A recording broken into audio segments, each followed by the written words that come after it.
नमस्कार।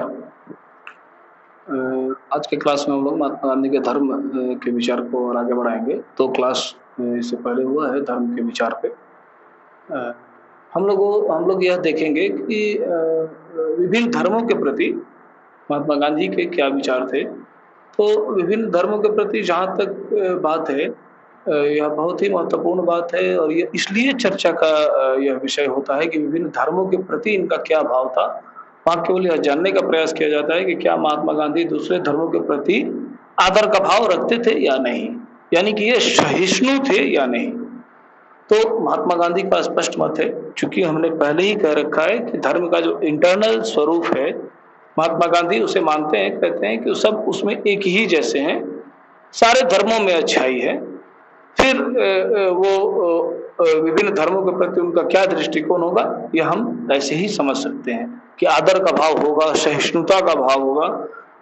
वो भाव कुछ ऐसा है कि महात्मा गांधी कहते हैं कि हम चाहते हैं कि मुसलमान एक अच्छा मुसलमान, धार्मिक मुसलमान बने, हिंदू एक अच्छा हिंदू बने, क्रिश्चियन एक श्रेष्ठ क्रिश्चियन बने। इन शब्दों से ये हमें समझ में आता है कि वो ये नहीं कहते कि सारे क्रिश्चियन और सारे मुस्लिम हिंदू बने, सारे हिंदू मुस्लिम बन जाएं। यानी कि जो अन्य धर्मों में आप देखते हैं कि जिसमें दूसरे धर्मों के प्रति अनादर का भाव या धर्मांतरण का भाव, धर्म परिवर्तन का भाव होता है कि हम अपने धर्म में दूसरे को जबरदस्ती ला दें, यानी कि अपने धर्म का प्रचार प्रसार करें और हमारा ही धर्म श्रेष्ठ है। कुछ ऐसे भी धर्म हैं जो अपने धर्म को श्रेष्ठता दिलाने के प्रयास में विश्व युद्ध तक उन्होंने कर डाला है।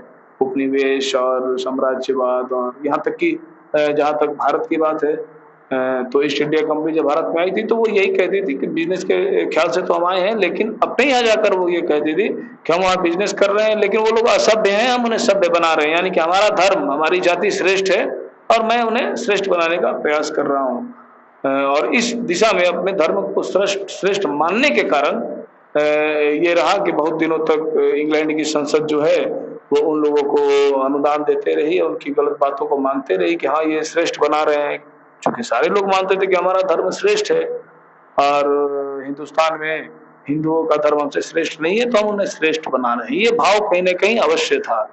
तो इस प्रकार हम देखते हैं कि कुछ धर्मों में श्रेष्ठता की भावना, कुछ धर्मों में धर्म परिवर्तन करा लेना, जबरदस्ती दूसरे को अपने धर्म में लाने की भावना, जहाँ असहिष्णुता का भाव हम देखते हैं दूसरे धर्मों के प्रति, वहीं महात्मा गांधी के दर्शन में हम दूसरे धर्मों के प्रति सहिष्णुता का भाव देखते हैं। ये पूरी तरीके से सहिष्णु है। महात्मा गांधी ने एक बार यह कहा था कि ईसाई धर्म में ईसा को केवल ऐतिहासिक ईसा बना के रख दिया गया है।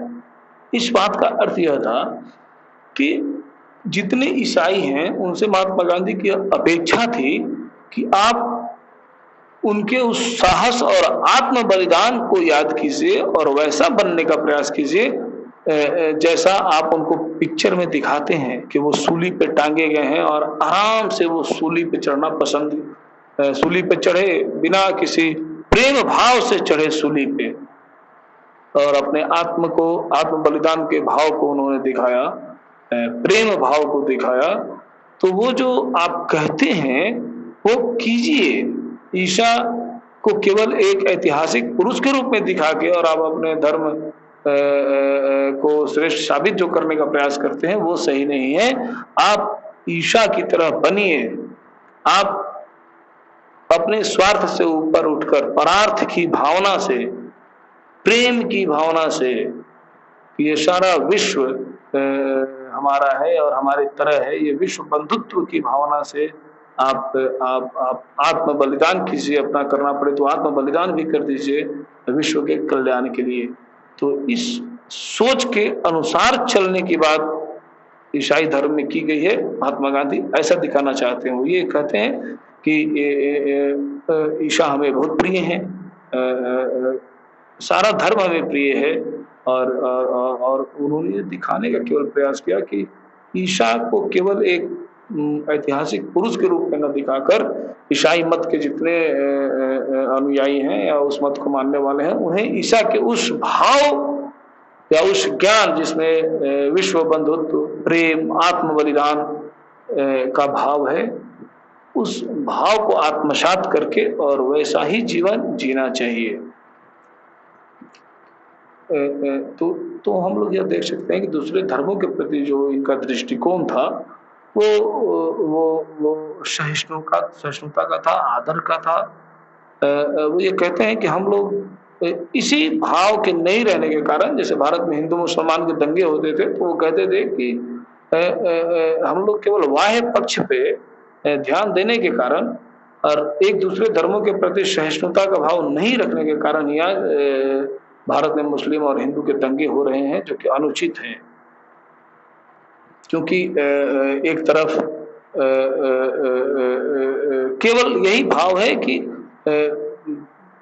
सहिष्णुता का भाव नहीं है, असहिष्णुता का भाव है।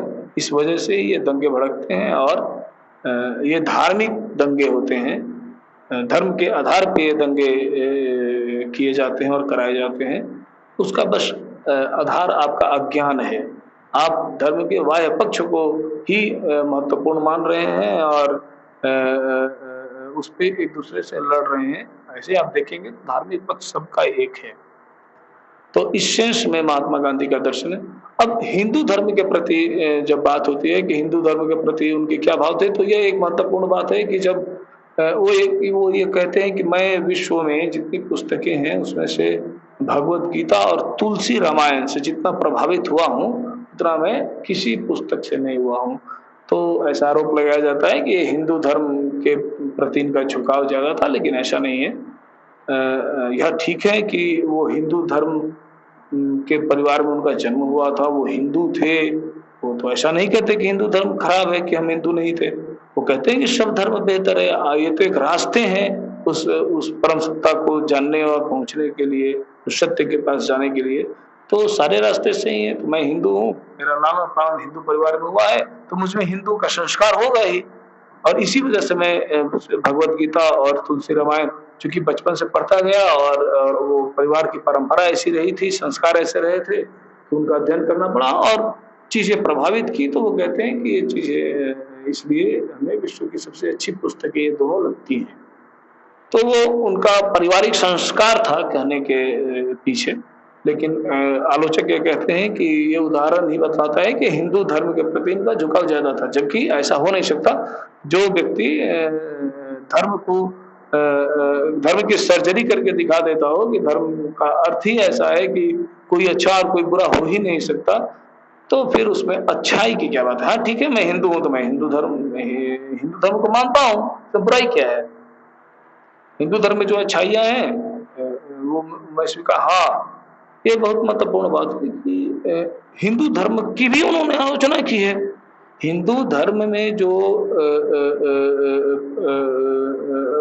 पशु बलि की बात थी, उसका इन्होंने जोरदार विरोध किया है कि यह जब आप में प्रेम का भाव है, आप अपनी तरह दूसरे को देखने का भाव अगर अपने अंदर रखेंगे, जिसे हम प्रेम का भाव कहते हैं, तो आप पशु का बलि, अपने लिए पशु का बलि कैसे दे सकते हैं? अपने स्वार्थ के लिए पशु का बलि कैसे दे सकते हैं?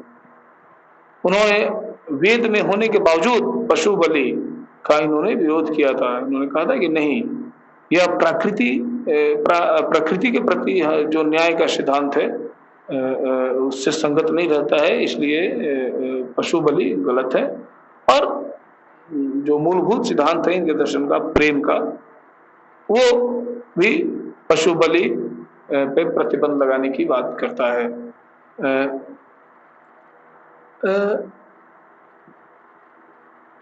उस समय की तत्कालीन जो भी धर्म में बुराइयां थी, जैसे सती प्रथा की ही बात कर लें, तो उसका उन्होंने विरोध किया था। पशु बलि का इन्होंने विरोध किया था।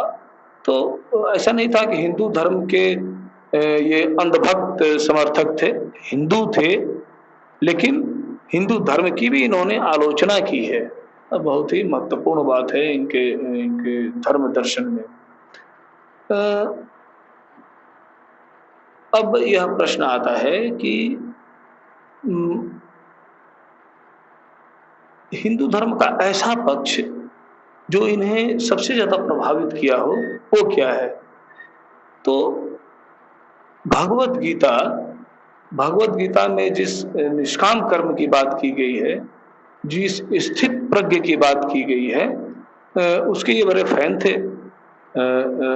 निष्काम कर्म का भाव हमें यही बतलाता है कि इच्छा रहित अपने स्वार्थ से ऊपर उठकर और जन कल्याण के लिए कार्य करना, यानी कि इच्छा रहित कार्य करना और यह सोचकर कि इस कार्य का परिणाम क्या होगा उससे कोई मतलब नहीं है। निष्काम भाव से कर्म करना, फल की इच्छा नहीं रखकर कार्य करना ही निष्काम कर्म या गीता का मुख्य उद्देश्य है।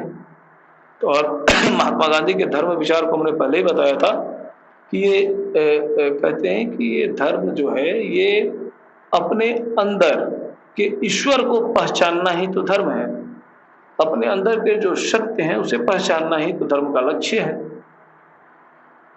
और वो परार्थ मूलक है, वो स्वार्थ मूलक नहीं है। ऐसा ही कार्य करना है जिसमें स्वार्थ अपना न हो, परार्थ भाव हो और फल की कोई इच्छा ना हो। महात्मा गांधी भी इसी सिद्धांत को मानते हैं। वो कहते हैं कि हाँ, चूंकि विश्व बंधुत्व और ये सारी बातें, ईश्वरीय प्रेम की बातें, ये सब बातें उनके दर्शन के मूल में हैं, इसलिए वो भगवत गीता का जो निष्काम कर्म है उसको इन्होंने ज्यादा